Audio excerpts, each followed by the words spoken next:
Ito ang GMA Regional TV News. Mainit na balita mula naman sa Luzon, hatid ng GMA Regional TV. Isa pong lalaki ang nalunod sa isang ilog sa Mariveles, Bataan. Chris, anong nangyari? Connie, tumalon daw sa ilog ang lalaki pero hindi na siya nakaahon. Yan at iba pang may init na balita hatid ni Jasmine Gabriel Galban ng GMA Regional TV. Patay ang isang lalaking 19 anyos matapos malunod sa isang ilog sa Mariveles, Bataan. Kwento ng mga taga-barangay, mula kay Inta Rizal pa ang lalaki. Tumalon daw siya sa ilog pero hindi na siya nakaahon. Sinubukan pa siyang iligtas ng kanyang mga kaibigan at dinala sa ospital. Pero idiniklara siyang dead on arrival. Paalala ng barangay chairman, iwasan ang maligo sa ilog dahil malalim daw iyon. Tanaw mula sa malayo ang sunog na yan sa isang manukan sa Hagonoy, Bulacan.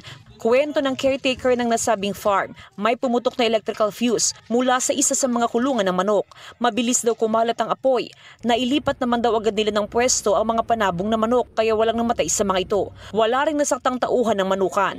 Ayon sa Bureau of Fire Protection, tumagal ng 1 oras ang sunog bago naapula.